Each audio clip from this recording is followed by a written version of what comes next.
नवोदय विद्यालय प्रवेश परीक्षा में जो भी गणित का आता है वो लगभग हमारा कंप्लीट होने वाला है। और आज जो मैं टॉपिक लेके आया हूँ उस टॉपिक का नाम है पिक्टोरियल रिप्रेजेंटेशन ऑफ डाटा, यानी हम बोलते हैं आंकड़ों का चित्रमय प्रदर्शन। कोई भी आंकड़ा आपके सामने रहेगा, वो आंकड़ा इस तरीके से भी हो सकता है, वो आंकड़ा इस तरीके से भी हो सकता है ना, और ऐसे ग्राफ के फॉर्म में भी हो सकता है और ऐसे फॉर्म में भी हो सकता है। तो ये वाला जो रहता है बच्चों, ये एक्स एक्सिस रहता है, ये वाई एक्सिस रहता है। आप लोगों को मैं एक चीज बताऊं, पूरे नवोदय विद्यालय में जितने भी गणित आते हैं उसका सबसे इजी टॉपिक यही है। आप लोग बस 10 मिनट मेरे साथ बने रहो, फिर देखना कैसे आपको बहुत अच्छे से समझ में आएगा आपका पिक्टोरियल रिप्रेजेंटेशन कैसे होगा। इधर पे विषय दिया हुआ है, इधर पे मिलान चिन्ह दिया हुआ है, इधर विद्यार्थियों की संख्या दी गई है। देखो, हमको 1 लिखना है तो हम ऐसे लिखते हैं, हमको 2 लिखना है तो हम ऐसे लिखते हैं, 3 लिखना है तो ऐसे लिखते हैं, 4 लिखना है तो ऐसे लिखते हैं, लेकिन अगर हमको 5 लिखना है तो ऐसे लिखते हैं। ये आपको पता है? ये तो आपको बहुत पहले से पता होगा। तो बिल्कुल वैसे ही बच्चों इसको भी देखो, कला में कितने हैं? 1 2 3 4 5 6 7, गणित में कितने? 5, विज्ञान में कितने? 6, अंग्रेजी में 4 है। अच्छा, मैं आप लोगों से क्वेश्चन पूछता हूँ, सबसे अधिक विद्यार्थियों की संख्या कौन से विषय में है? बताओ चलो। कला है ना, सबसे अधिक जो है वो कला में है। अच्छा, दूसरा क्वेश्चन मैं आपसे पूछता हूँ, सबसे कम विद्यार्थियों की संख्या अंग्रेजी। अच्छा, तीसरा क्वेश्चन मैं आपसे पूछता हूँ, सबसे अधिक विद्यार्थियों की संख्या और सबसे कम विद्यार्थियों की संख्या का अंतर क्या है? वो कितना होगा? उसका अंतर देखो, 7 - 4 = 3। ठीक है, जल्दी से बढ़ते हैं आपके नेक्स्ट कॉन्सेप्ट की ओर। और नेक्स्ट कॉन्सेप्ट में आपके सामने है विषय, पुस्तकें और पुस्तकों की संख्या आपके सामने दी गई है। ये देखो, ये इतिहास में 2 डब्बे बने हैं, ये आपका विषय है, ये आपका पुस्तकें है, ये आपका पुस्तकों की संख्या है। तो इतिहास के सामने 2 डब्बे बने हुए हैं, यानी कि टोटल पुस्तकों की संख्या 20 है। भूगोल के सामने 4 डब्बे बने हैं, यानी भूगोल की संख्या कितनी है? 40 है। अच्छा, गणित के सामने आपके 5 डब्बे बने हैं, यानी पुस्तकों की संख्या 50 है।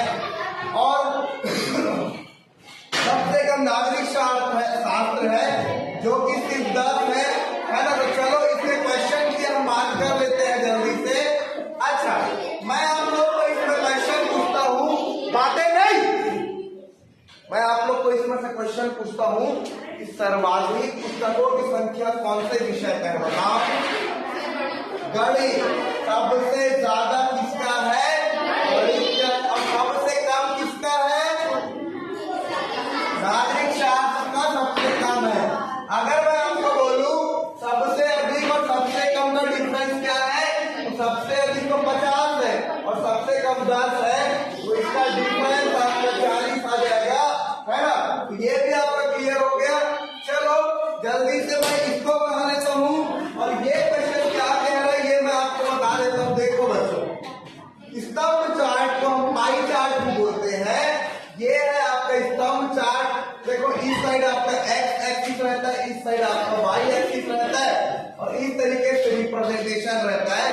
तो मेरे को ये बताओ, ये ए है बच्चों, ये बी है, ये सी है, तो सबसे ज्यादा किसमें है बताओ? बी में कितना है? 40 है ना। अच्छा, सबसे कम किसमें है?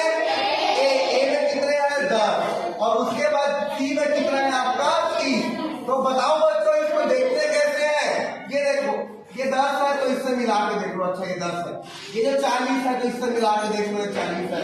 ये कितना है आपका? देखो 20 और ये 30, 20-30 के बीच में 25 आता है, तो इसका मान आ जाएगा 25। तो ये जो आपका नहीं, ये जो सी है उसको मैं 25 लिख देता हूँ। इस प्रकार का आपका स्तंभ चार्ट यानी कि पाई चार्ट बनता है। बात कर लेते हैं आपके नेक्स्ट क्वेश्चन की।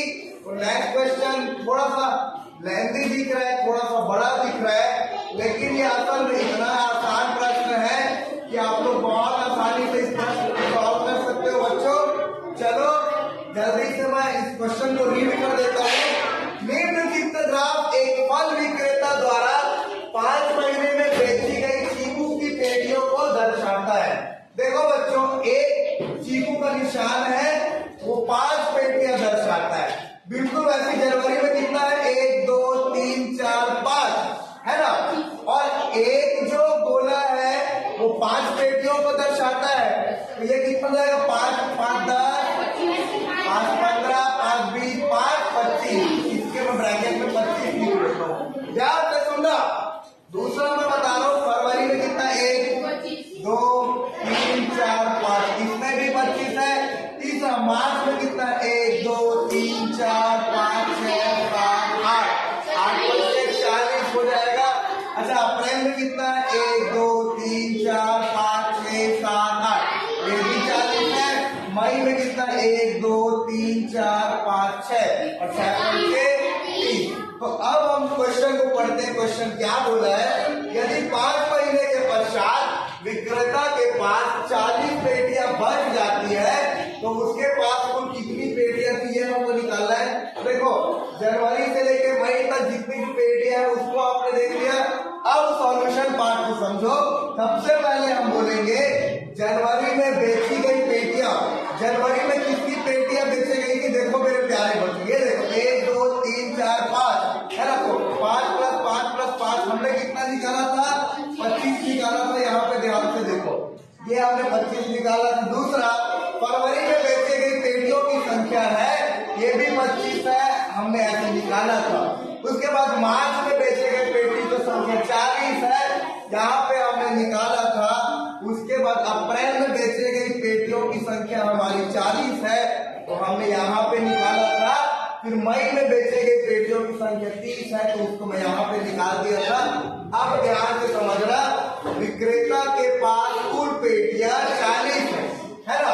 कुल पेटियां 200, क्यों, क्योंकि 40 इंटू अगर आप 5 करोगे तो बच्चों 5 चौक 20 यानी कि 200 होता है। तो विक्रेता के पास बची पेटियां कितनी है, 40 है। तो कुल पेटियां कितनी हो जाएगी, 240 इंटू 5 अतः फल विक्रेता के पास कुल 200 पेटियां है। इस प्रकार की ये क्वेश्चन भी सॉल्व हो जाएगा। अब बात कर लेते हैं इस क्वेश्चन की।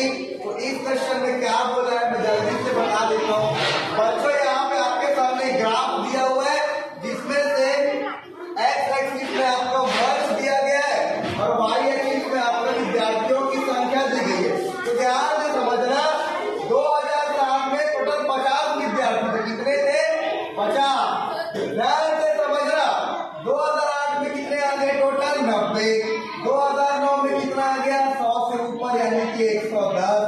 2010 में कितना आ गया, 100 आ गया। 2011 में सिर्फ और सिर्फ आपके सामने आ गया 20। कितना है, 20। तो यहाँ मैं 20 लिख देता हूँ। अब आगे समझना, क्वेश्चन में क्या पूछा है कि इस वर्ष विशेष कक्षा में दाखिला लेने वाले विद्यार्थियों की संख्या न्यूनतम रही।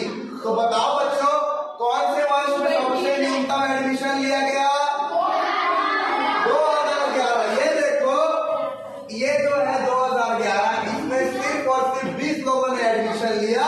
तो इसका आंसर, विद्यार्थियों की संख्या न्यूनतम रही तो न्यूनतम का आंसर आ जाएगा बच्चों 2011।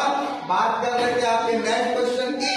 नेक्स्ट क्वेश्चन पूछा है कि इस वर्ष विशेष कक्षा में दाखिला लेने वाले विद्यार्थियों की संख्या सर्वाधिक रही। तो आप लोग इसको देखो, सर्वाधिक किसमें है बताओ, 2009। सबसे ज्यादा इसी में 110, तो इसका सर्वाधिक कितना आ जाएगा बच्चों, 2009। अब बात कर लेते हैं थर्ड क्वेश्चन की। सर्वाधिक और न्यूनतम का एक अंतर कितना है बच्चों।